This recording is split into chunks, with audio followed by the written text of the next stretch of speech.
And there it is. Hello, YouTube. Hello. How are we all doing today? That's Alan's better side. Hey, folks. Yeah. He's the smart one. I'm the pretty one. Well, we're here tonight with something a little bit different. Friday night streams, usually just a lot of random chit chat. Tonight, I guess this is kind of for me anyway, a celebration of a legacy band that has been around since 84. 37 years. 37 years of Helloween. And it's a band that's never really said die. It's stayed focused throughout many changes and shifting styles within the metal community, and they remain consistent and I think excellent. And Skyfall, it is the band's 16th album, will be called Helloween.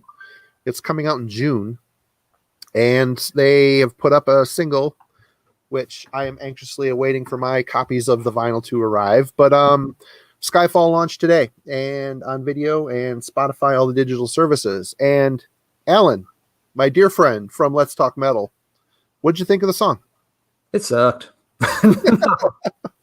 No, it is a cool tune. I liked it quite a bit. I'd heard the teaser trailer they put out a week or two ago, and the first thing you notice is the riffage is very aggressive. It's got really strong riff to it. And then, of course, Kisk is in top form. He's always in top form, but just, he sounds like it's still 1987, and they're just, making the follow-up to Keepers Part 2 6 months later. But yeah, it's a fun song. We'll talk about what they did with, the editing and the video and such, I'm sure. But no, overall, very, very good impression. It's kind of like, ooh, yep, that's a good way to get people hyped up about that album. That was a good choice to get that clip out there. Especially the teaser. I think the teaser, they picked probably the most aggressive, coolest riff in the song. Yeah, definitely. And that really got me fired up for it. But hearing the whole song, I agree with you. I really enjoyed the song. The more I've spun it, the more I like it, more and more and more, and focused on different things throughout every time I listen to it. I think my first impression was really good, but disjointed. But I think, this is a 7-minute excerpt from a 12 or 13-minute song, which is going to be on the album. And I think a couple of different variations of the single have different cuts of the song as well. But once I got past, the initial reaction and continued to spin the song, a couple things that really stand out to me are the vocal layering, the harmonies, the way Kiska's backed up. Helloween's always been really good with the vocal layering, like the singers holding a part and then the accompanying vocal lines come in behind. It's just it's very rich, and they continue that even more. I mean, Kai Hansen does some singing on this too. I think his voice is kind of wrecked. I know with Gamma Ray, he's employed a singer now to be the front man for Gamma Ray, so I don't know what's going to happen there. But he's still singing, but he's always been a great backup singer for Michael. And just hearing these rich vocal layering harmonies together is really great. And you've got a triple pronged attack with Sasha, Kai, and Michael Wyckoff. Yep. And Hansen and Wyckoff have always been, they fit like a glove as far as their styles, and the dual, they perfected that dual. They complement. They complement each other so well, perfectly, and they lock in together, and they've always been perfect like that. And Sasha fits in. I mean, he's a great guitar player. He's a great guitar player. Yeah, and it's a band filled with songwriters. It isn't just one or two dudes writing songs. The singer, Andy Darris writes, Vyckoff writes. Now Hansen. I think Skyfall was written by Kai, I believe. It sounds like a Kai song, but it sounds like a Kai song. I mean, there's little things in here that remind me of Gamma Ray here and there. Oh yeah. I should have researched which songs, but I didn't have time to mess with that. But it's a band full of songwriters, and it's a band full of crazy talent, and I think this song is just. This might be the big epic on the album. I mean, it's the closer. I think they're kind of going for the Keeper of the Seven Keys feel thing on this. Yeah. But I don't know, man. I'm really, really encouraged. I think the song is very ambitious, and for a band that's been together for 37 years, give or take members, for a band that old and dudes that are getting up in years to still have that much fire and desire to be writing within this sphere. I mean, Maiden isn't even really writing with this much conviction. No. And the best years of Maiden are behind them, Yeah, I mean, what they do now is still good, but it's very different. It does not have that kind of fire or punch to it, and hasn't for a decade or more now. Right. Yeah, but I'm glad you pointed out the fact that the video, it is an edited version of the song. It's about a 7.5 minute video, but the song on the album is going to be 12 minutes plus, because that was something that stood out to me too at the end of watching it the first time. This is like, I like it, but there were transitions that seemed kind of rough in the video. I didn't know at the time that, it had been edited down from 12 minutes. So now it makes a little more sense why there's a few places in the video where it's like, that I don't quite like the way that transitioned right there, but it's like, oh, okay, now that's why it transitions a little weird. I'm guessing we'll find out when we hear the full 12-minute version. Yeah, but that was the thing. But everything. I thought the video too is just a fun video to watch. Yeah, even the song side, they did a nice job coming up with the little storyline. Just fun things like, Marcus's, the pumpkin bass is cool. There are some little Easter eggs. I've been playing the video over and over, trying to find some little details, like when the alien sends out the distress call. It's HW-07 that starts blinking on his screen, so that he's signaling for, the Helloween 7 to come rescue him or something. Right. When the dude lands on the planet, to come, start the rescue mission, the little light in the middle of his, Iron Man, chest piece is the little pumpkin icon. Yeah. If you look closely, it's not just a circle of blue light. It is the little pumpkin thing. So they had fun, putting the video together.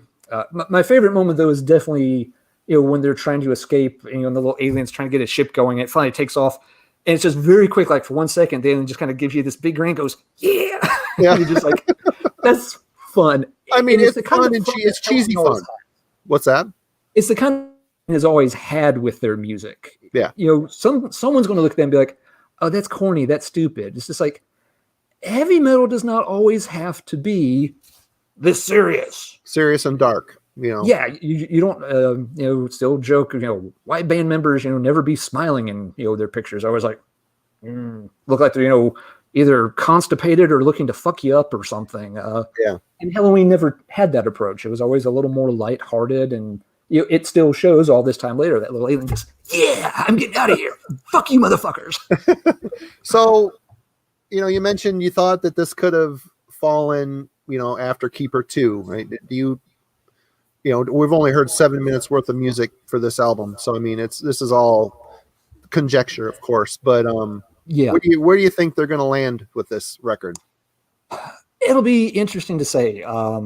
Something I gave up a long time ago. There's not going to be a Keepers Part 3. Well, there was. There was. No, there wasn't. Out of all their albums, that was one of them. That, I mean, there's some good songs on that record, but that's not a favorite of mine, of the Dara.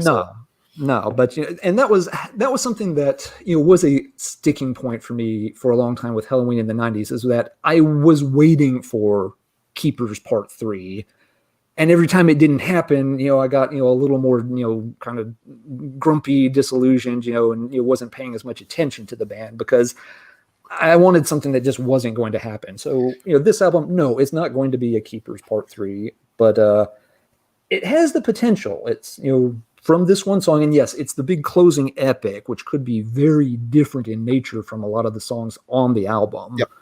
But there's at least the potential. You see that at least here out of the gate, they've signaled that they can work together. Write a really good song, that has a lot of the classic Helloween elements to it, and they can do it without having a lot of problems. They weave in, they're essentially working with 3 vocalists, 3 guitar players, and multiple songwriters, But the song it's not just disjointed pieces. This is the Kai piece of the song, and this is the Michael piece of the song. It worked, and if they can do it for one song, they might be able to do it for others. No ballads on the album. Okay. See, thanks for that little tidbit, because I haven't heard a damn thing. All I it's interesting you talked about what you expected from Helloween, and after Keeper, I was a big Kiska fan. Mm-hmm. And I even liked Pink Bubbles Go Ape. Chameleon didn't do much for me, but for me, Helloween, it was a Kiska thing.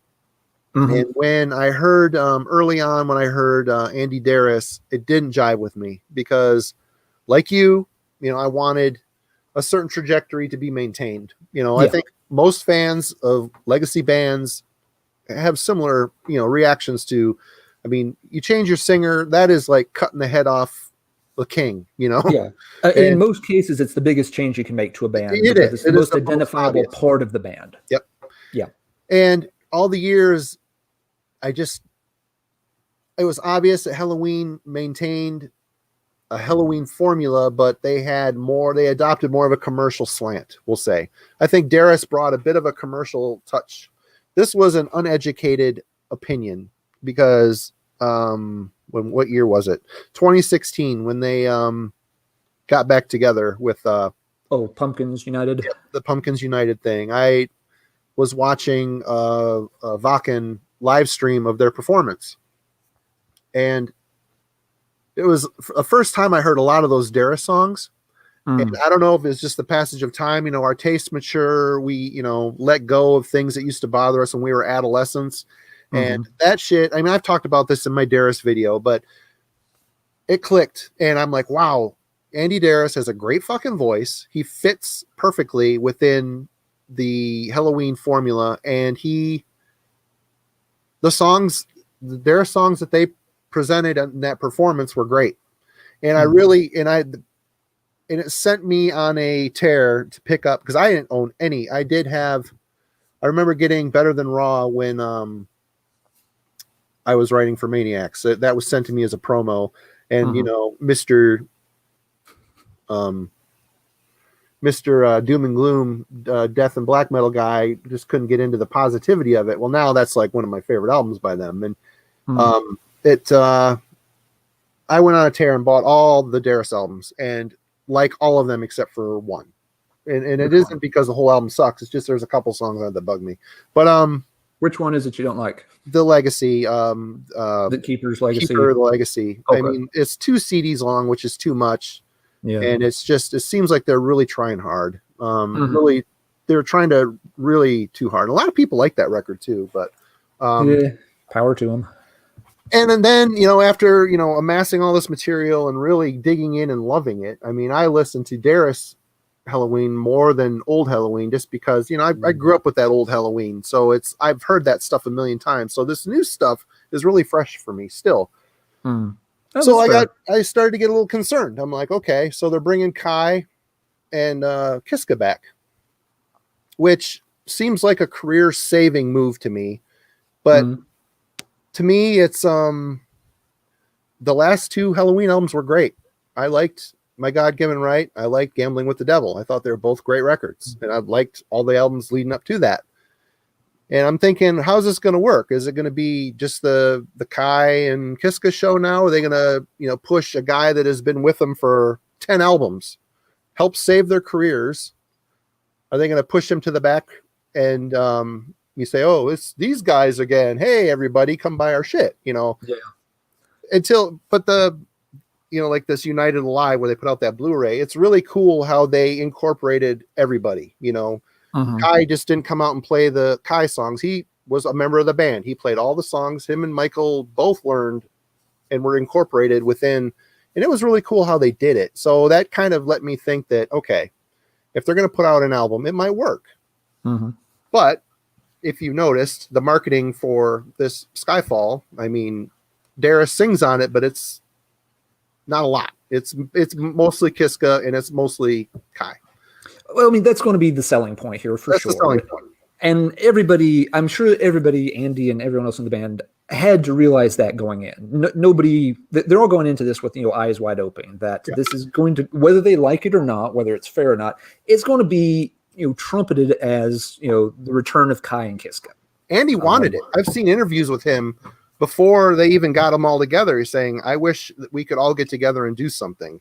He was very, it doesn't appear to be any ego there, which is refreshing. And I think it helped this transition, Yeah. And, if there was enough ego involved that it would have been a problem, this would never have happened in the first place. Yeah. That if somebody was going to have, a stick up their butt about it, then it would have gotten quashed in the planning phase. It would never have gelled for them to move forward in the first place with it. And some of it too is, again, just like you said, fans, we get a little older, we get a little more perspective, we get away from the raw emotion of when things first came out and how it impacted us or disappointed us. I'm sure the same is true with them. If there was any sort of, bad blood between, Kai and Wyckoff, and that's 30 some years ago at this point. They've both grown up. They've both had successful careers as musicians. Yep. Unless, there was like, some kind of, hatchet murder involved, I'm pretty sure it would be considered water under the bridge by this point. Yeah. You'd hope. So, yeah, while it's, sort of like, everyone's going to naturally worry about them working together, but it also makes sense that they could at this phase. I mean, we've seen other bands do similar things with members coming back into the fold after there was, a split up at some point. And it's just like, yeah, we're in our 50s or maybe 60s at this point. We're not worried about, who got more groupies when we were on tour in 1987 anymore. That's back then that was, a problem. Now it's just like, who cares?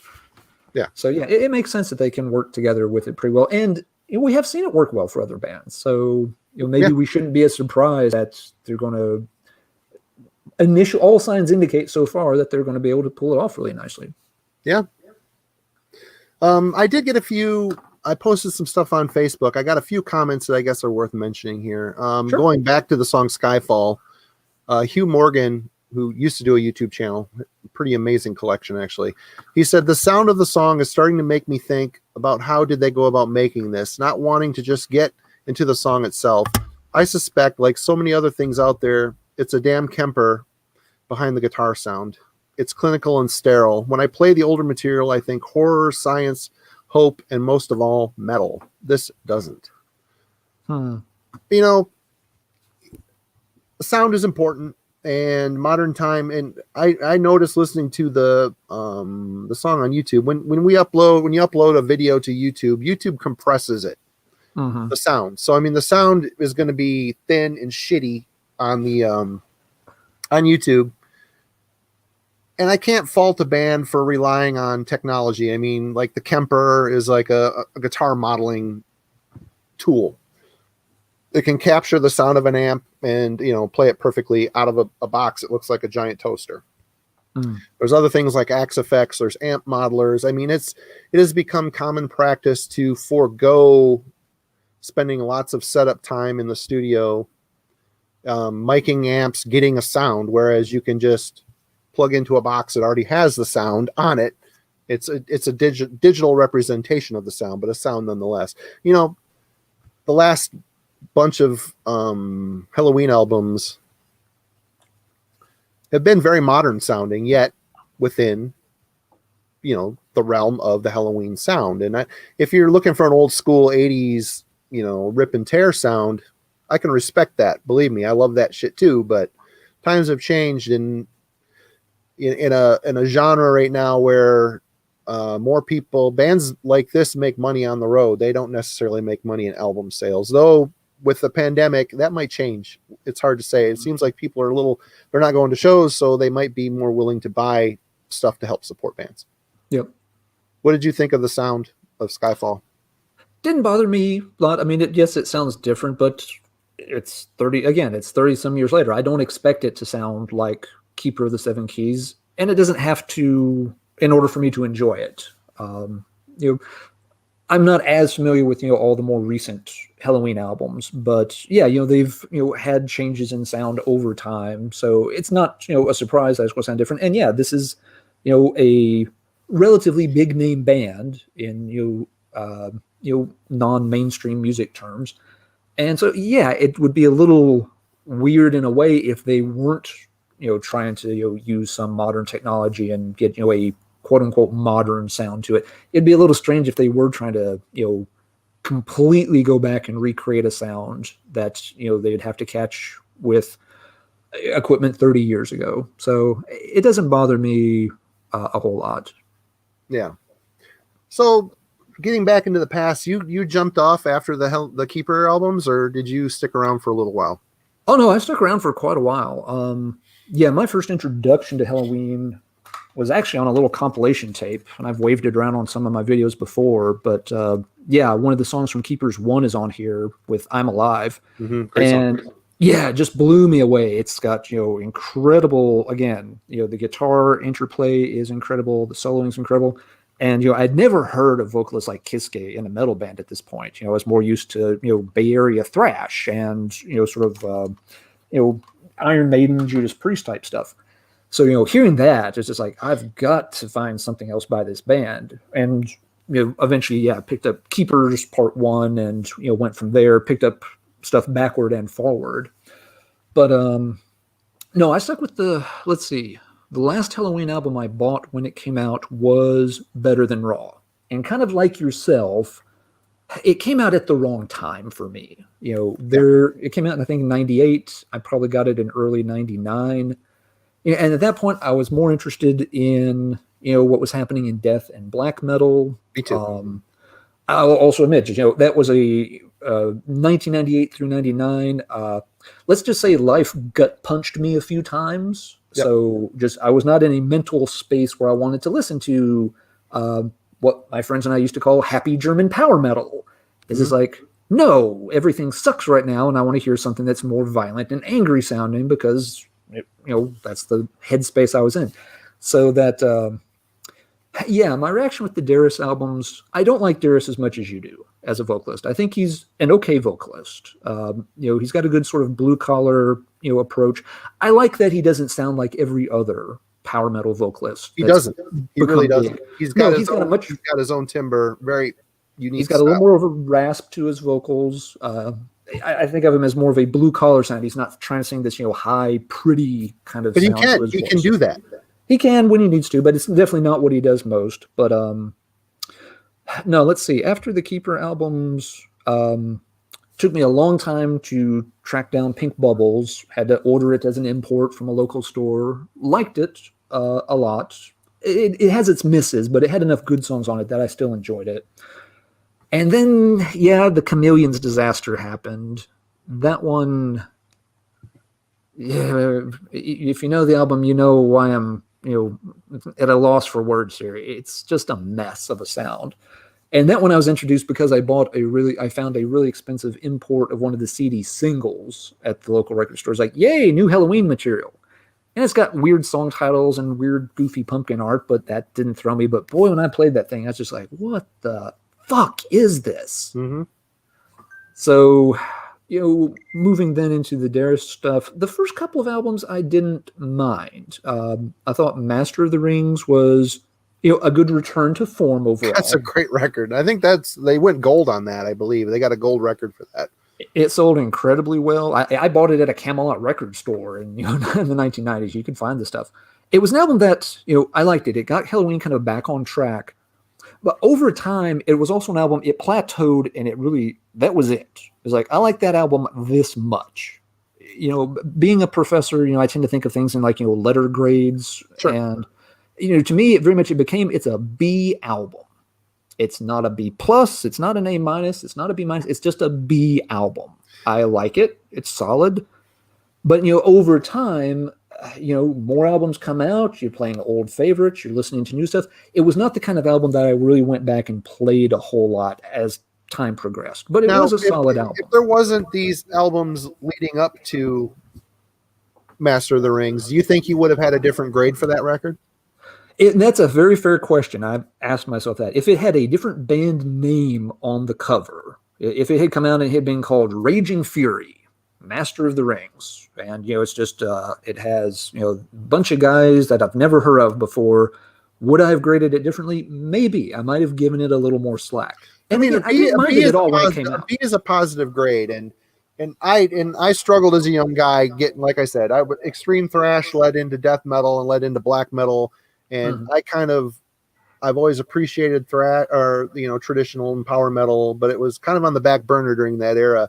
But now listening to Master of the Rings now, it's like I love it. There's a nostalgic factor just to the sound of that record. It sounds like it was made in the late 80s. It's got the way the songs are constructed. There's a very appealing nostalgic atmosphere to that. And the songs I think are great. I think Darius's singing is great. I think there might be one or two songs that are but I think it's an A- album. I think it's, it's like a reset of a very popular band, and they did well. I think they chose wisely with their singer, who had his own voice, but he could get by singing the Kiska stuff. Did he sound as good as Kiska? Of course not. But no, he could fake his way through it and do a good job. Yeah, and that is something that that was something else that always hung over those first few Darius albums for me. It wasn't that I disliked Darius a lot; it's that he wasn't Kiska, and Kiska is probably my favorite singer of all time. Yeah, Roy Khan from Conception and Camelot can give him a strong run for his money, but Kiska is probably the one I'm going to give as my default answer 6 days of the week. But yeah, no, it was a good album. It was a good comeback. It got him back on track. This is interesting. You mentioned last night I found on YouTube Bruce Dickinson cover of I Want Out. Oh, okay. And it is, you could tell where Kiska got 95% of his identity markers. Oh, yeah. Because Bruce Dickinson sounds like Kiska singing it, essentially. Oh, yeah. No, I don't. It's amazing how much it sounds like Helloween. Yeah, I think Michael was always very upfront that, Dickinson was a big influence from him. I didn't mean to interrupt you. I just wanted to put that out there before we went further with that. Oh, no, that's fine. That's fine. I didn't know that existed. Master of the Rings got him back on track. So, like, okay, I can give it, it's I'm not giving it like 2 thumbs up. I'm like, yeah, cool. I like this. So when next one was Time of the Oath, was getting ready to come out. Friends and I were very hyped. One of the guys in the watching the stream right now, Matt up in Michigan. Hey, Matt, how's it going? How's it going, Matt? I remember him and I were really excited for that to come out. I distinctly remember it had been spring of '96, sitting over at his house off campus, and because he had one of the best computer setups available at the time. And we sat there for waited about 22 minutes for a 30-second clip of one of the songs to download on his modem, so we could hear this little snippet of what the next Helloween song was going to sound like. Yep. Yeah, and here we are now, 25 years later, watching 78,000 people watching it instantly on YouTube with this movie grade production sci-fi video. Things have changed a little bit. Yep. But Time of the Oath was another one. It was good. I thought it was moving in the right direction from Master of the Rings got him back on track, and this one sort of moved him forward. A lot of good songs were on it. It was another one that just over time I didn't find myself revisiting as much as I thought I would. Right. But it was a good album. I feel like there's another one before Better Than Raw, or is Better Than Raw next? No, Better Than Raw is a third. It's like a trilogy.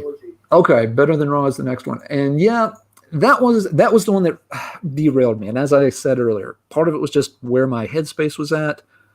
A bigger part of it, or at least a part of it though too, was that by that point, it was very clear there's not going to be a return to Master of the, Keeper of the Seven Keys form. That we're not going to get that. It's not coming.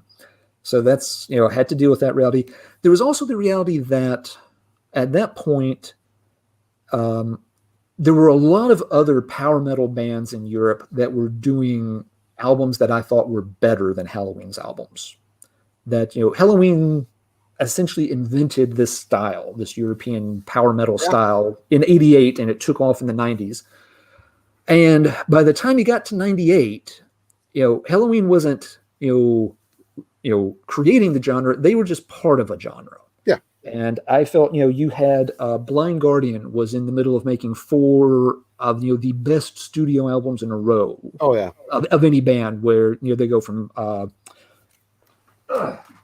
I brought them so I didn't have to remember every title. But I mean, you go from Tales, which has Kai Hansen on that album. Imaginations, yes, they do. You have the incredible live album with Tokyo Tales. Rules. That is a killer live album. You've got Imaginations, changes style, but I really like this album. Yep. And then their big watershed moment, with Nightfall and Middle Earth. So, Blind Guardian's putting out these incredible albums. You had the first Hammerfall album. Hammerfall became a band that got a little too corny for their own good. Over time, people soured on them because of ego issues and stuff. But that first Hammerfall album was a seismic one when it came out. It really caught people off guard and made I need to get that up again. I had it as a promo and I hated it. Again, I was in the too brutal for school, Yeah, this was one that when I reviewed it for a little webzine or a little underground zine I was doing with a guy in Michigan at the time, and saw other reviews popping up for it. Everybody was just like, "Holy shit, this thing is good!" And it's just I mean, they're covering Storm Witch, they're covering Warlord, they're covering Pretty Maids, and just blowing the doors off of it. But another big one was Kai was doing Gamma Ray had hit their stride by this point. He got those first couple albums out in the early 90s, and they're hit or miss. They're inconsistent, but you hit, the mid 90s. By the time Helloween is doing Darius albums, Kai is like, hold my beer. I'm going to really, mash the gas down. That Land of the Free album is fucking awesome. Yes, it is. It is. When I got that, let me think. It probably would have been. I probably didn't get that until 96. I bet it came out in 95. I got it a little bit later than that, but yeah. I got it. I ordered it from Sentinel Steel. Was the only good place to order power metal from in the U.S. back in the mid 90s. I got that album. I remember sitting there playing it over and over and over, in my dorm or apartment, wherever I was living. And I remember thinking to myself, I'm like, this is probably the closest thing we're ever going to hear to Keeper Part 3. Yeah, and Kiska also sang back up on some songs and lead on one song. It's killer. Yep. Yeah, it is just incredible. And they followed it up, with just a chain of really good solid albums. And so that was part of it with, by the time Better Than Raw came out, I was just like, well, I can keep trying to like this album. But if I happen to be in the mood for power metal, I'm putting on that Blind Guardian album. I'm going to grab those Gamma Ray discs. I want to grab that first Iron Savior album with Kai Hansen on it.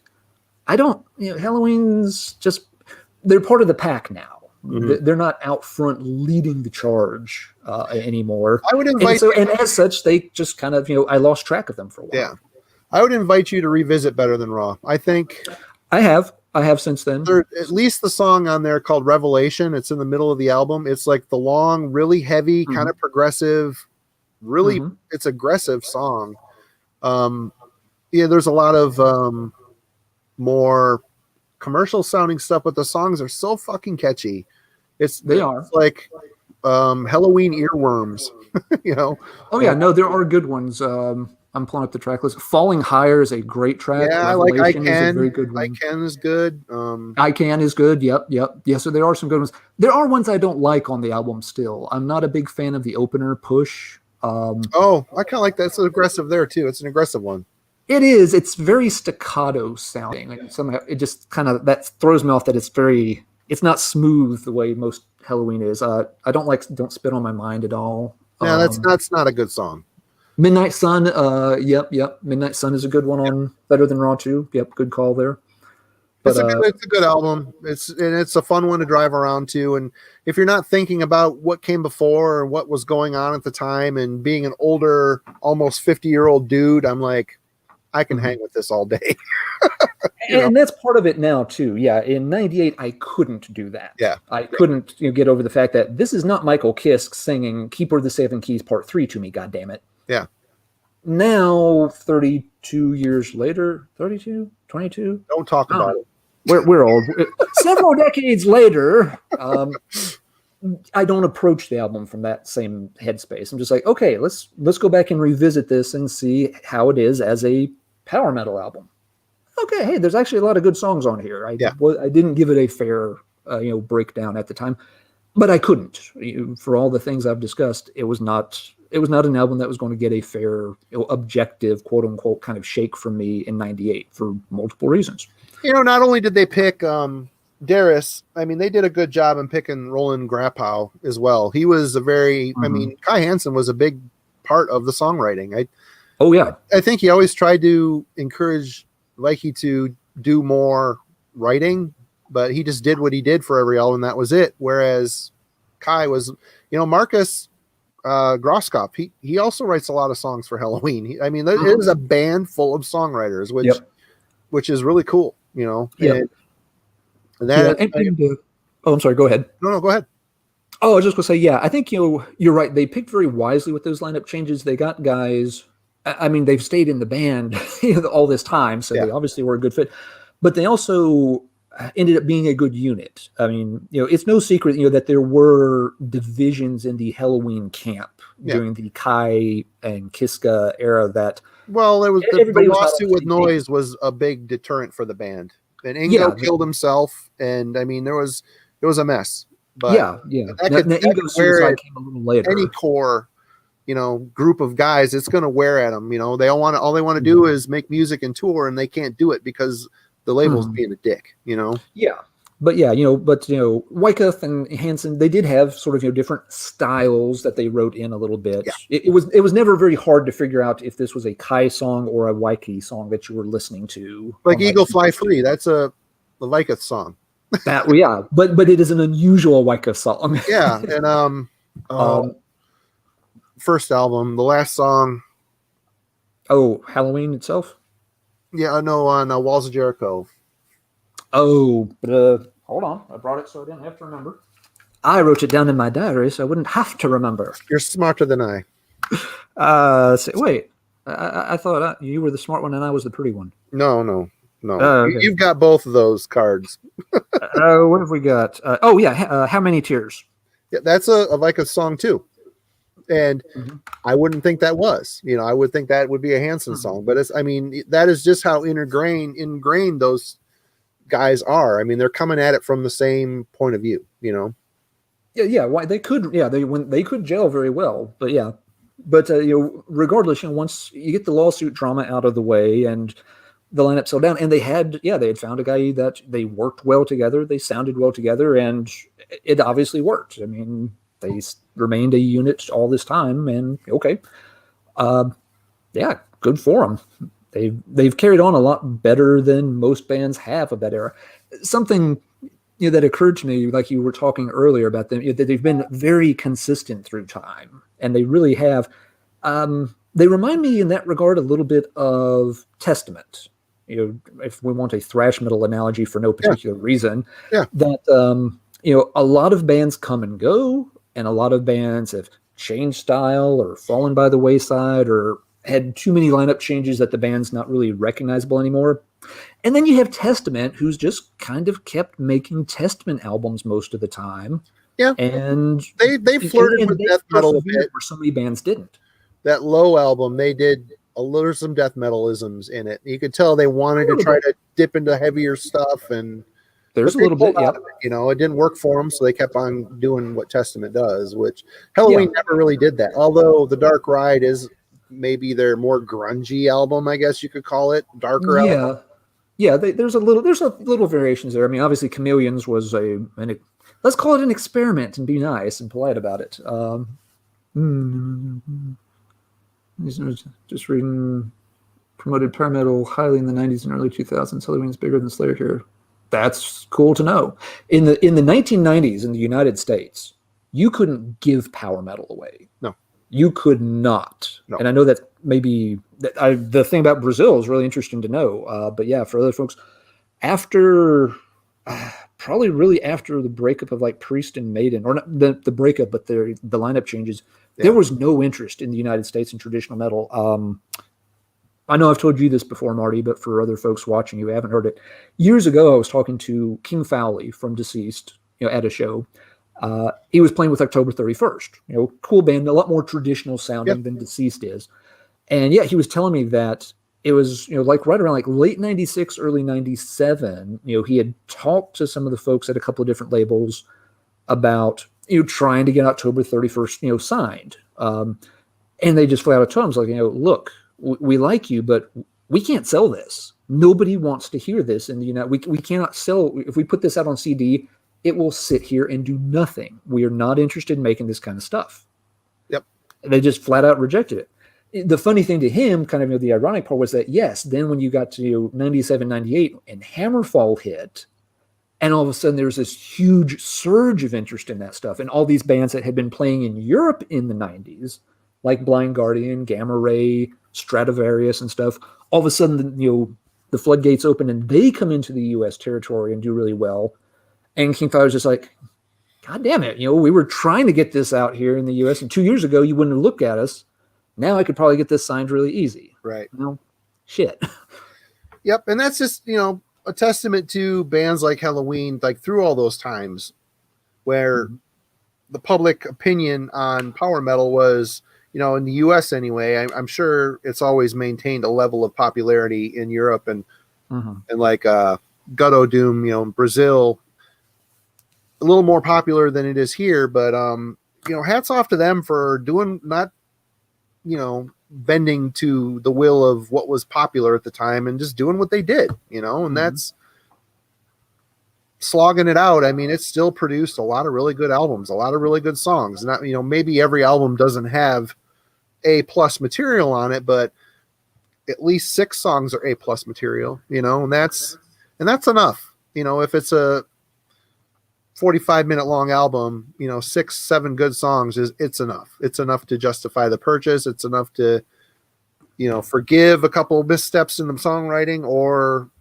eventually like those songs, the more you listen to it. But I think that's another thing too. The more, like us as collectors, the more music you amass, you're not spending as much time with music, the same album like you were when you were, 14, 15, and you got that tape you got at a truck stop, and you played that fucking thing over and over and over and over and over again, because that's probably the only tape of 2 others you're going to get for that month, Yeah. Oh yeah. I remember sitting in a hotel room in Atlanta, Georgia with that cassette tape, just playing until like 3 a.m. in the morning. Just play it, flip it over, play it, just over and over and over. A bunch of us were sitting around one of those shitty little hotel room tables, playing poker, smoking, high school kids out, doing delinquency stuff. And I'm just sitting there with headphones the whole time, just playing that album over and over, absorbing every one of those songs. Right. Because that's what I did. Today, no, that's not how I digest music anymore. I can't. It's 30 years later, and I've got 4,000 more albums since then behind me. Yeah. Yep.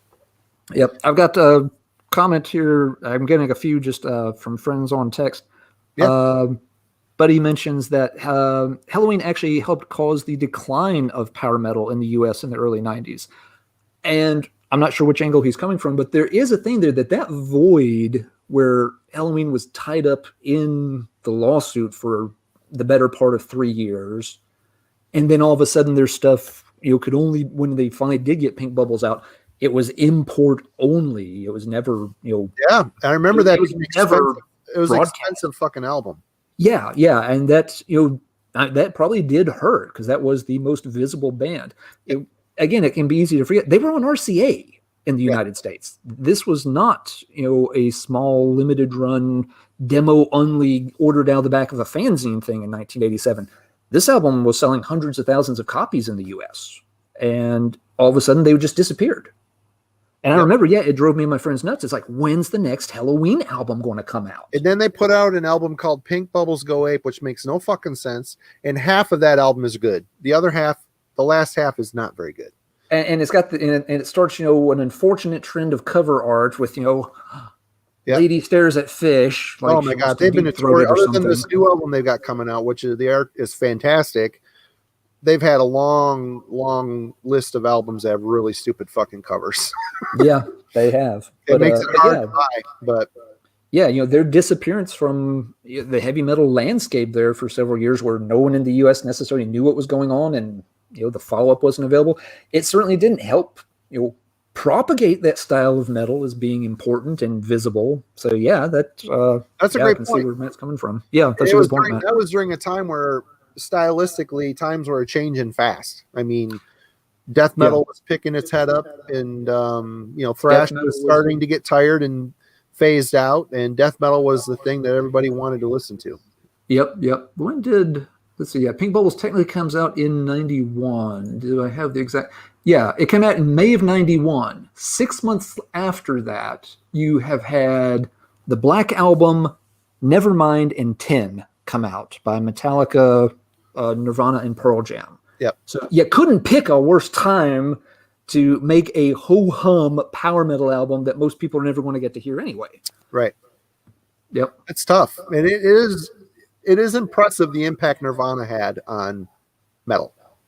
I mean, I think it put a bullet in the brain of hair metal for sure. I mean, it did, but it kind of needed to die. That was so oversaturated and MTV centric. It was being ramrodded down our throat. The Cinderellas, the Teslas, the Poisons. I mean, the Sleaze Bees, the Dangers, all that crap was just being. I mean, you watch Headbangers Ball, and it was that shit that they played all day long. Bon Jovi, Slippery When Wet, all that crap. See, I know you said Danger in that list just to bait me because they were not on the level of those other bands whatsoever. I see what you did there, you asshole. I listen. But yeah, I mean, it's caused big changes. But yeah, I mean, the whole heavy metal landscape changed around 91, 90. In early 1991, everyone's waiting for thrash and death metal albums to come out, and by the middle of 1992, everyone's waiting for Prong, Faith No More, Body Count, Pantera, White Zombie, Biohazard.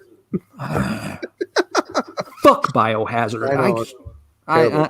If it's people like the band, that is cool. They were my least favorite of that whole gaggle of 90s style metal bands. I never could get into Biohazard. It was just not for me at all. Jeff, that's splitting hairs. See what I did there? Yeah, Tesla is one of those bands that Jeff is technically right. Tesla unfairly got lumped in with. They're a hard rock band, I guess. You could. I mean, that was a safe. Yeah. See, apparently we need a beer sponsor. So this rant brought to you by Kona Brewing Company. Fizzy hard seltzer. It's got vitamin C in it and antioxidants because I care about my health. This has beer in it. I want to drink it. Oh, yeah. Yeah. Something I want to mention with Helloween, just so it doesn't get completely lost and I forget about it. One thing has always made the band kind of near and dear to me, and it's something we alluded to earlier, is the fact that they had a very different attitude about heavy metal. That, yes, they weren't trying to come across as, these tough guys or these sex maniacs or these, insane, beat you up, butcher, savage, extreme guys. They're just like, yeah, we're going to pose with a big pumpkin and smile and, yeah, we're happy. Why wouldn't we be? And that had a, it was very noticeable to me. It had a big impact on a lot of people. And I'll give two examples of, I'll give three. Some friends. One of my best friends, still today, we've known each other since first grade. He's not a heavy metal guy, never has been. But hanging around me, he did get a lot of incidental exposure to heavy metal. And one of the bands he did gravitate towards and bought a lot of albums by was Helloween. And it's just this one just sounds different. It sounds happy. It's cool. I can listen to this and it's, kind of, it's aggressive. I like that, but it's happy aggressive. It's not murder your parents aggressive. Right. And he really latched onto it. Second friend in high school, she and I were good friends. She had very strict religious parents. So there was a lot of, kind of issues there. And, she would, listen to anything listen to at school because she couldn't listen to anything at home. And I gave a copy of Helloween's I Want Out Live EP. Oops. You're here. There I am. Yep. Okay. I had an extra cassette copy of the I Want Out Live EP by Helloween. I just gave it to her. Just yeah, you like this? Sure, take it. And it again, this is somebody, we're living in the rural South. She's used to listening to basically gospel and country music all the time. Yep. And that EP resonated with her so much. Songs like I Want Out had so much meaning to her, being in that kind of, a very strict household with, very stern rules on what she could wear and what she could hear and all this kind of stuff. And boy, did she get in a shitload of trouble when her parents finally found that tape. But the band had a lot of meaning to her, just because it was, it wasn't just that it was, ooh, I'm sneaking it past mommy and daddy. It's like, I'm sneaking past them, but these lyrics really connect in a positive way with me. Example number 3, one of, my buddies at college, who was really into the album, is one of the first things we kind of bonded over was we realized that we both considered Keeper of the Seven Keys Part 1 to be the best heavy metal album probably ever made. And he told me that, he'd grown up in, urban Michigan. As such, he was exposed, to a lot of guys, in pretty, extreme mindsets. There's, a lot of, gang stuff going on sometimes, and folks, very much into drugs and very much into the white supremacy, kind of, racist stuff. And I remember him telling me one time, it's like, Helloween was one of the bands that really helped make sure I never kind of slid in that direction at all, because listening to that music and those lyrics. Yeah, it's just like, this is cool. I don't need to buy into the stuff that some of my friends are starting to believe based on what they're reading and listening to. I like this happy German power metal stuff instead, and that's why we always called it happy German power metal. So Helloween for me was also always an example of a band when people wanted to make the stereotypical comments about, oh, it's heavy metal is stupid music. Oh, it's a bunch of Satan worshiping, goat fucking. Blah, blah, blah. So just like some bands may be like that. Not all of them are. Example number 1. And it's always Helloween that I roll out to people to be like, look, some of these bands have a very positive influence on folks. Not just in terms of it gets your aggression out positive, but in terms of, wow, it really makes you think, higher and, hopeful and good thoughts about things. So yeah, Helloween's always had a big connection with me because I've seen how much it has an impact it had on some of my friends. Yeah. Was your friend from Detroit area, I'm assuming, hearing the way you were describing what was going Detroit, on? or I don't remember technically. It may have been he technically grew up in Ann Arbor or somewhere in between, but he's definitely in the Detroit, greater Detroit area. Detroit, was a place he would go for shows and stuff. Yeah. So I got another. Alexander Fintonis posts on my Facebook page. I'll be honest, it's nice to finally see some real genuine excitement for a heritage band's new album. I don't see it much anymore. So many times I keep hearing so to negative reviews or comments on an older band's new material. Makes me wish I was a bigger Helloween fan. Always thought they were good, but I was never full in. I mean, he makes a good point, and I think like the last couple Helloween albums I think were great, and I think they got a bit of press and positive press and accolade for that stuff. But I just think for the most part, people just hang on to the past and write off Helloween as,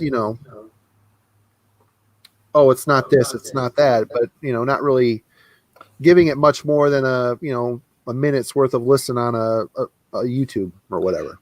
Yeah, I mean, heavy metal fans, let's be honest, we're very bad to do that in the first place. We really take those original icons and put them on a pedestal and keep them there forever. We're all to blame for that. Oh, yeah, people do that in all walks. But in heavy metal in particular, we really do. We're all. What's the joke in heavy metal? The demo was better. Yep. Because the demo was first. That's the first thing I heard. That's the first thing they did. Yep. And everything from there is always downhill to so many people's mentality. And yes, you're exactly right. Today's sort of the way we consume stuff today doesn't help. You click the video on YouTube, you listen to it for 30 seconds. If it doesn't immediately kick your ass, you're going to click something else. Yep. Because you can. Yep.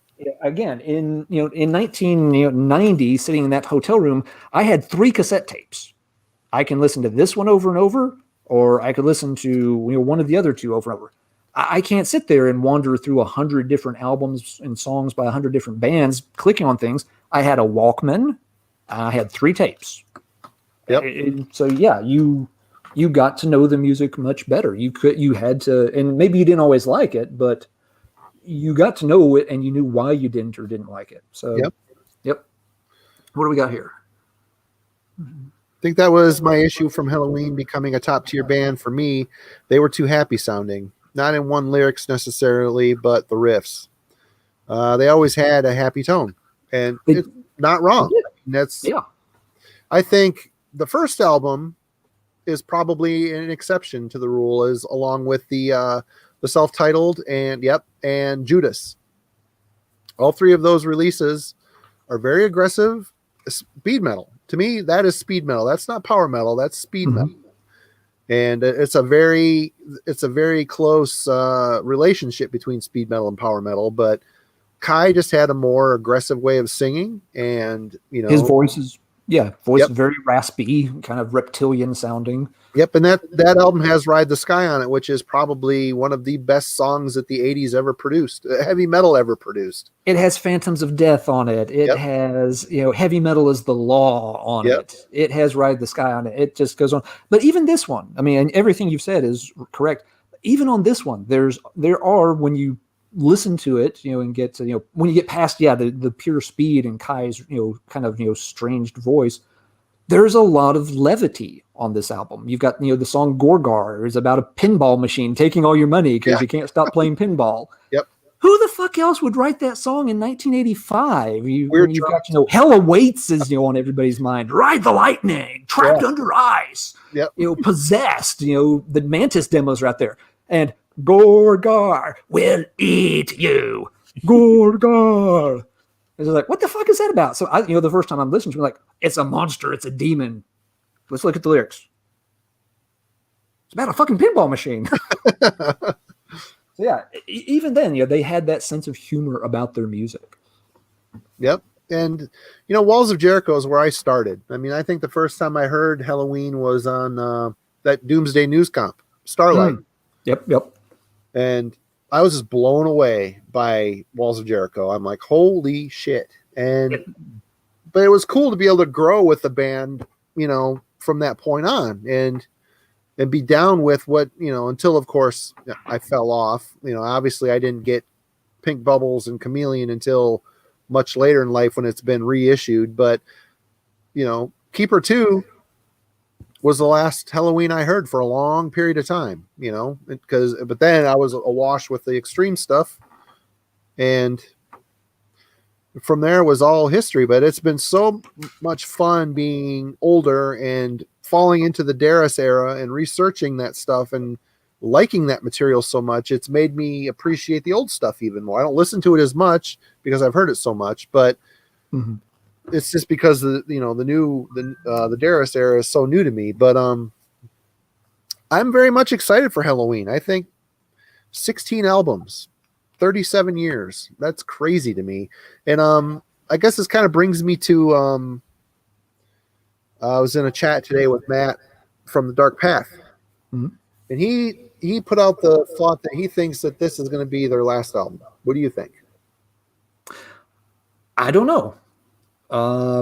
Hadn't thought about it. It may depend on how it goes over. It obviously will depend on health and things like that. We're dealing with, guys, the fact that we're talking about a band that's been around 36 years old. It's not like they started when they were 5.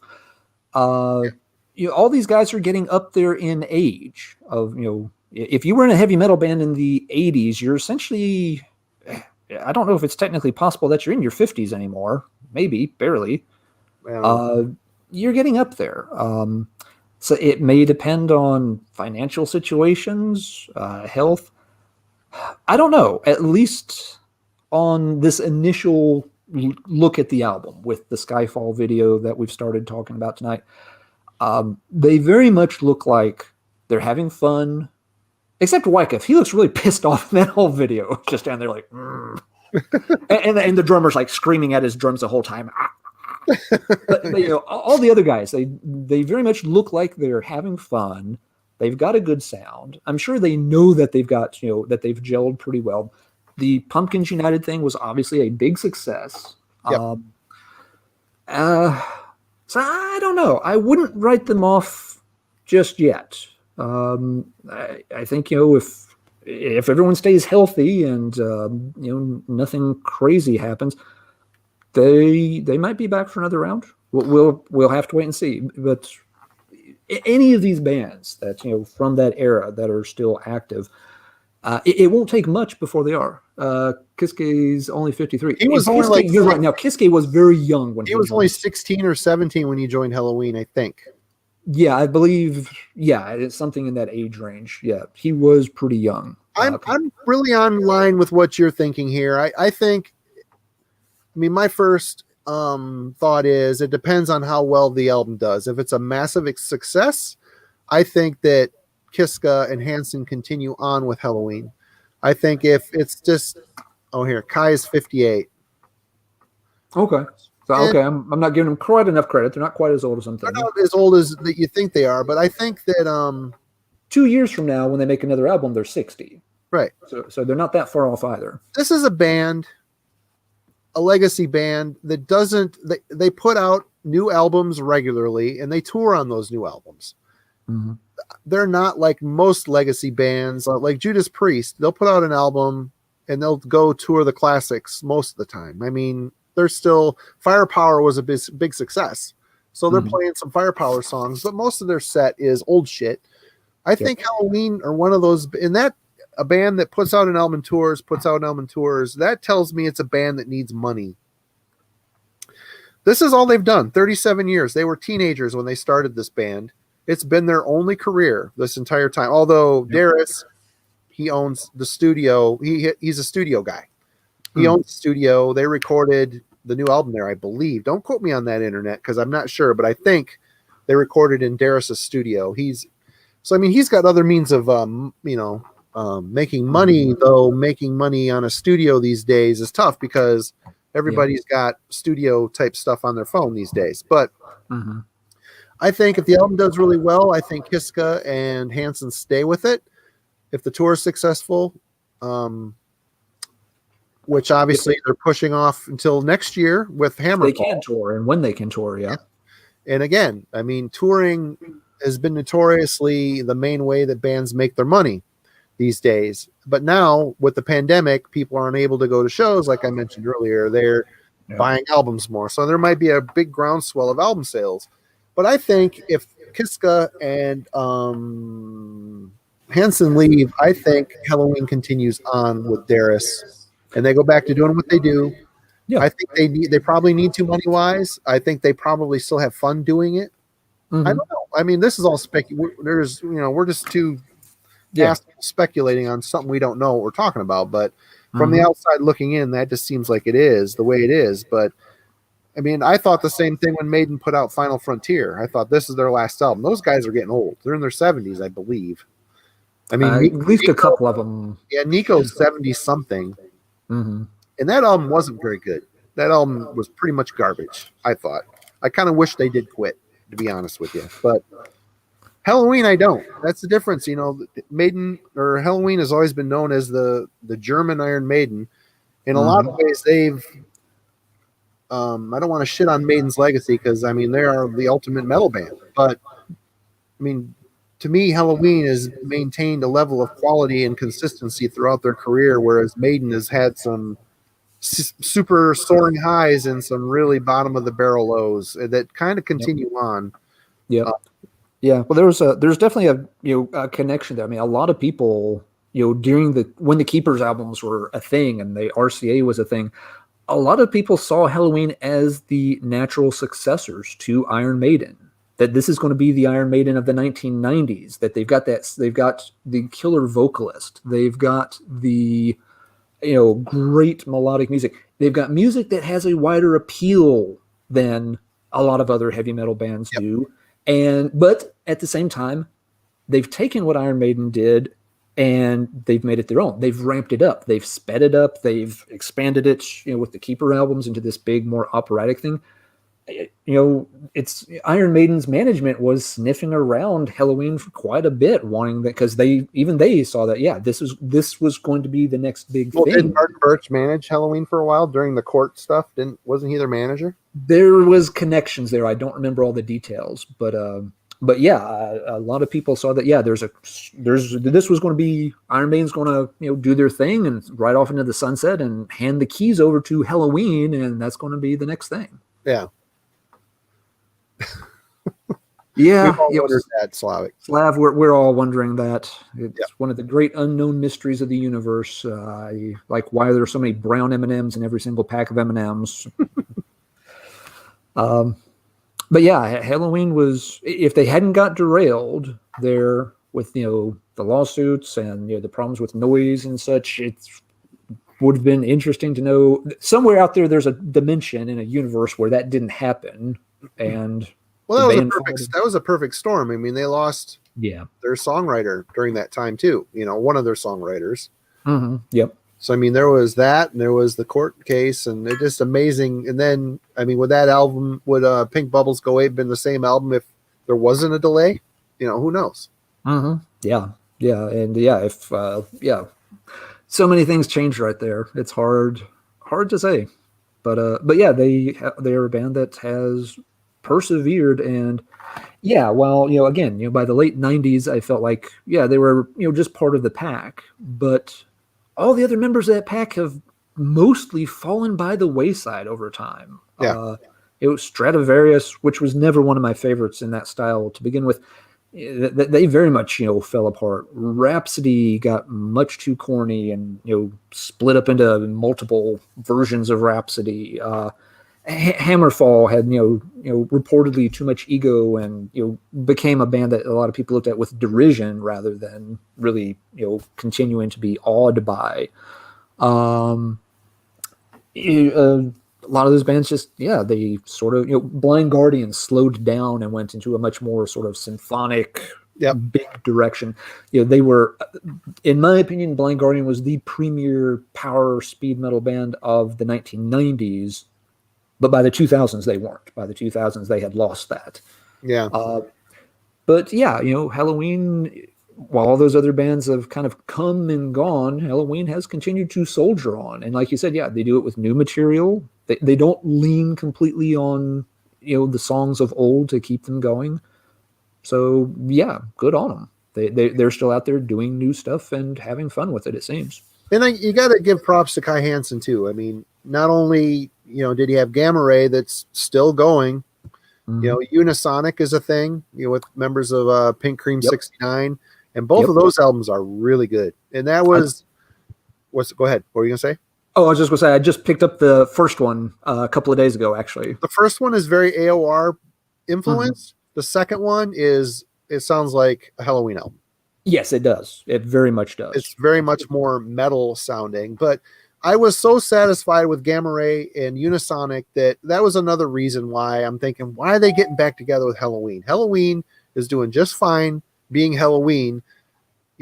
Why does it have to be the Kai show and the Kiska show over there again when that's already been written? That's classic. It's written.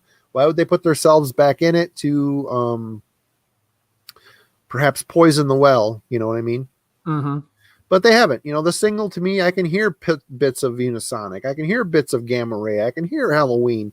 I mean, it's, it just shows that whatever Kai is involved in, it's very much, that's what he is, and it shines through the music he creates, Yeah. And he's been involved with a lot. The Iron Savior project with the original Helloween vocalist, Peter.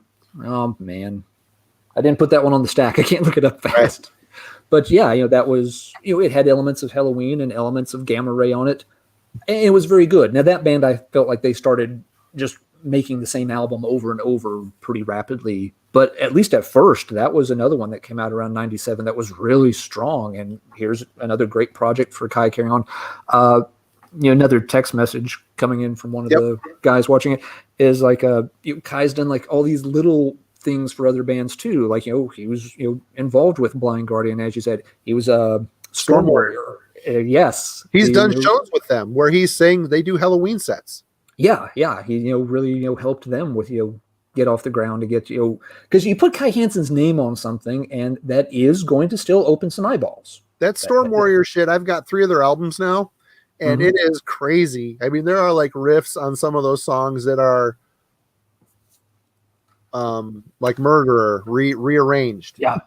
It's the riffs rearranged a little bit, but like, oh, I've heard this before. But yes, it's blatant early Helloween worship, but it's glorious because it's so well done, and because there's so little of that early Helloween material that they by the time of their second full album, they were shifting away from that pure speed metal hell direction, and so Stormwatter's like, we can do. You want another Walls of Jericho? We can do that. And we can do it well. And they did. Yes, very much. I got to see Storm Warrior live. I'm so glad I got to. They've been in the U.S. one time, and I did get to watch them. Yes, they played the Prog Power Festival in Atlanta one year. And it was one of the few years my wife and I got to go check it out, and they were good. They were so good. Yeah, it was fun overall. But yeah, when they got Range, it's like the band before them. Like I'm like, okay, honey, you're going to hang out here for a while? It's like, where are you going? I was like, I'm going to go down there and get up front now. And nobody's moving me out of the front until the end. She's like, Stormwater doesn't play for like another hour. I'm just like, I'm marking my territory now. He'll be up there pissing on everything. I'm just going to be there. Say, here's some beer to drink. And here's some beer. Just put a big circle around myself. My space. 3 here mentions Ed Guy. That's a band I never investigated. Is that any good? The early Ed Guy I like a lot. The first 2 or 3 albums I thought were very good. They have a clear, they really pay homage to like the Keepers era Helloween, having that sort of built up classical, a little bit again of that kind of happy German power metal sound to them. Vainglory Opera and Theater of Salvation are both really good ones. Ed Guy, like Helloween, they always had a good sense of humor about their music, but I felt like over time the sense of humor part started to take over a little bit too much. They started making albums relatively rapidly, and I always felt like if they would have on any one of those next albums, like Mandrake, or I forget the one after that, it's got a red cover. If they had taken, I always felt like if you had taken like another 6 or 8 months and really tuned up some of these songs, maybe scrapped the weaker pair of tunes and replaced them with some stronger ones, that they would have had another just insanely good album. But for German power metal fans, definitely the early stuff. I was quite blown away by the first Master Plan album. I recently picked that up because I'm Roland Grappow and the other guy, the drummer for Helloween at the time, Ulrich something or other, I can't remember his last name. They went on to start Master Plan. I was surprised at how much that I like that. It sounded like power metal mixed with Foreigner. The guy's got a really bluesy singing style, and the songs I thought were really strong on that album. Yeah, Jorn Land, I think, is the singer on that one. And it's the power metal leans into it's AOR hard rock side. Yeah. A bit more. Well, like the first Unisonic album does a bit. Yeah, I was going to get into some of their other albums too, but I just haven't gotten around to it yet. But the first album was fantastic. The second album, Aeronautics, if you like the first one, you'll probably like Aeronautics as much, if not more. It's very consistent, but builds on it. The problem, Master Plan, now reportedly there were a lot of ego problems that derailed them. The third album does not have Jorn singing on it. They have Mike DeMeo, who sang on a lot of the 90s Riot albums, came in to do vocals on the third album, which isn't bad, but it's kind of like, okay, you can tell the band's resetting a little bit. And then on the Jorn is a really great vocalist. Absolutely. I will check out Burn the Sun or Arc Burn the Sun. Thanks, Moonsorrow. Yep. And then on the fourth album, I don't remember. I think they had a different vocalist, or maybe Jorn came back. But then the fourth one, it's one of those albums I remember. I played it once. It's like, okay, whatever. And I don't know if I've ever revisited it. It's not that it was bad. It's just by then they had lost all their momentum. Right. But those first 2 Master Plan albums, I played the crap out of those in the early 2000s when they came out. That was one that my girlfriend at the time and now wife really gravitated towards. She loves those first 2 Master Plan discs quite a lot. But I'm sure there's other Helloween related projects we're forgetting. Oh, there's they're not Helloween related, but you can't talk about German awesome metal without talking about Running Wild. Shit is so good. Love fucking Running Wild. Yes, we're getting a little further through. Running Wild, it's it's funny in a way that some Helloween got relatively big, and Running Wild didn't, because it seems like there would have been, I don't know, I could have seen both those bands, sort of, running neck and neck with each other, and it just didn't pan out that way whatsoever. Yeah. But Running Wild was very, very marked by that disastrous U.S. tour with Celtic Frost and I think it was Creator was the other band. And that really did put a big dent in their career. And then again, a lot of people seemed unable to grapple with the whole pirate thing. That heavy metal guys dressing up like pirates, you're supposed to look not R. That there, even to this day, there's people like, oh, I never listened to them because they just look fucking stupid with the pirate stuff. Like, but you're listening to Ailstorm. I'm not. No thanks. Ailstorm's fun for what it is, but I didn't know this. I did not know this. That has been debated a lot. I would, when you listen to some of those albums, especially from the early 90s, like Pile of Skulls, if it's not a drum machine, then goddamn, that guy finds a beat he likes and he sticks to it. With it. Yeah. But I'm just, for the record, Ralph always very vehemently denied that it was a drum machine. There's this whole thing, because they have a drummer named on the credited on the records. And there's this whole sort of, Running Wild online conspiracy theory thing that it was just the name they gave to their drum machine because they didn't want to admit to being a drum machine. Right. Well, just like, Quorthon always talking about, we had drummer and this. Nah, it was always a drum machine. Quorthon, you could never trust a thing. He was an enigma. He didn't say anything of truth. Rest in peace. But, he very much tried to muddy the water around himself as much as he could. Rolf has always very vehemently denied the use of a drum machine on those albums. He said, this was a human drummer. I liked the guy. He passed away. I don't appreciate y'all, claiming that, he's a fucking drum machine, because this was a guy, he was a member of my band and I got along with the dude and he's dead, and, fuck y'all if that's how you're going to treat, his, drum sound. But I would sound like that guy sounded a lot like a drum machine if it was a guy. Right. I've got no horse in the race, but I get why people think it's a drum machine. And I don't really care, because the riffs, I don't either. The riffs and the songs are what matter to me. Drum machines have their place. They're a tool. If you don't have the drummer for the job, then what are you going to do? But, I think we've covered about all we can cover on Skyfall. What do you think? Is there anything else you want to talk about? All my notes are depleted. Do you have anything else you had? I think we've pretty much, I think we've covered the gauntlet. It's been a lot of fun for sure, and it'll be fun to see what the album sounds like. Is this track the aberration because it's the big 12-minute closer? Does it become an album where it's just like, oh yeah, that's the song Kai wrote. Oh yeah, that's clearly the song Grupoff wrote. Or are all the songs really nicely blended? I'm also going to be interested to see what they do with the vocals on the other songs. Like, in this song, they really do trade parts lot between Kai and Michael and Andy. Andy less so, but we haven't heard the whole song. Okay. We haven't heard the whole song. Andy might be more predominant in the end. We don't know. That is true, but I think it works okay in this song because it is a longer song. It has some transitions and parts. There's a little epic story going on, so it doesn't bother me here. If they do that on all the songs throughout the album, it might it might get old if every song, that they have to constantly okay, Michael gets the first verse, Andy gets the second verse. Then they pass it to Kai. Kai kicks it back over to Michael. Michael sings 2 lines. And Andy's coming back in for the big finale on the chorus. Well, it's kind of like what they did on that Pumpkins United song. I mean, it was very much, them trading back and forth, basically. And I think it worked okay with it being sort of a live thing with a big production on stage and such. They got together and did a song. Was it what the name? It was called Pumpkins United. Oh yeah, you're right. I forgot about that. Yeah, but yeah, I am wondering if I will like that. Maybe they do it and it actually works really great. I don't know.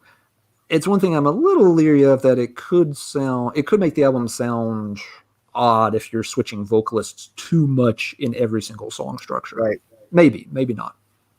I think I saw I think they're probably going to, this is again, folks, conjecture. I remember reading some interview or saw an interview online with Andy where he said, I wrote a song that I had Kiska in mind for singing, So it's like, here's a guy with no ego writing songs for other people in the band. That's pretty generous and pretty cool, Yeah. So yeah, it might be that guy's if it's a Dara sounding song, maybe he'll sing it. Who knows? Yep. Yeah, and that's cool on his part because you know that he's had that hanging over him for ever since he joined the band. That's always there's always been that comparison, whether it's fair or not. That there have been folks like myself in the '90s who were just like, you're not a bad singer, but I really don't care because you ain't Michael Kiske. It's like what was the old South Park joke with the police officer? Like, well, that ain't Fiona Apple. If it ain't Fiona Apple, I don't give a crap. I had the thing of it is, Dara started in '94. Kiska did 4 albums with Helloween. Mm-hmm. Darius has done 10. Yeah. He has been in the band longer than any of these other, than Kai, than Kiska. Mm-hmm. He deserves the respect. He deserves the respect. And it's not like he's fucking up. The last album, My God-Given Right, fantastic album. There's some great songs, some great singing. He earned his true metal street cred long, long ago when absolutely. Yep. Absolutely. I just hope they keep going, man. I enjoy their music. I've enjoyed their music since I was a teenager. And Keeper 2 came out in 87. I didn't graduate high school until 89. So, probably 85 or 6 is when I first heard Helloween and started my journey from there. So they've been a part of my life for a long time.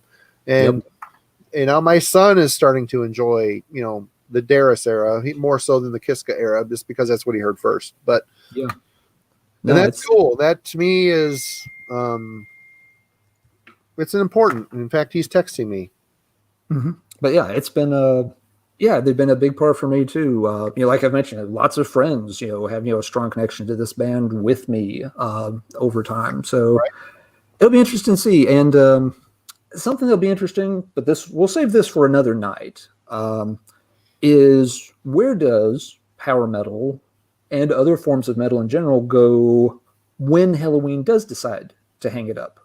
Because heavy metal, it's become a little bit like this will be a prelude for another live stream. Sure. Someone mentioned to me recently, and I think they're right. I think it was Metal Mickey, with has a nice YouTube channel. That heavy metal has become a little bit like pro wrestling. That again, we attach ourselves so much to these old big name icons, like we talked about earlier. But these old big name icons are not getting any younger, like we talked about earlier.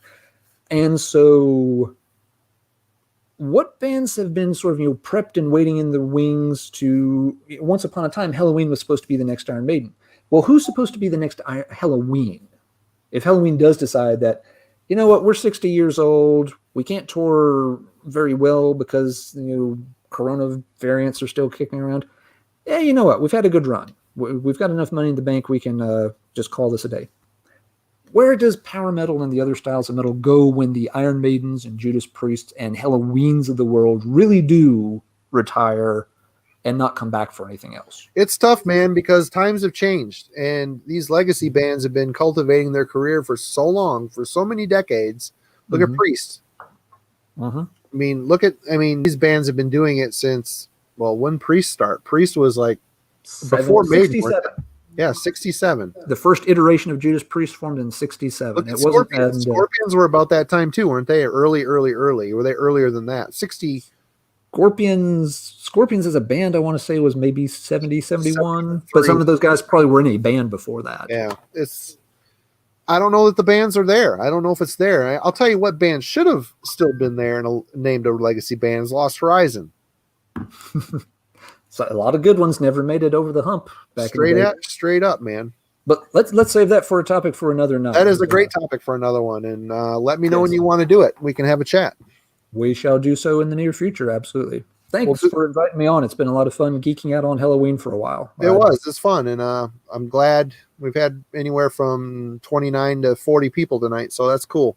Cool. Cheers. I hope folks have enjoyed it, and I've enjoyed seeing some of the comments pop up. And for folks that are texting me, thanks too. I'm glad some of y'all were able to check it out. I mean, that was the thing too. When you proposed this, to me earlier today, Marty, and I was thinking, I was just like, well, I got to tell Matt this is going to be on. He'll want to see it. I got to tell Marty, not you, Marty, a different Marty, that this is going to be on. He's going to want to see it. So I'm like sitting here texting all these, random people like, hey, there's going to be 2 old farts talking about Helloween on YouTube tonight. And they're all texting me back just like, hell yeah, I'll watch that. Thanks for letting me know. It's been fun, and I want to start doing more shit like this.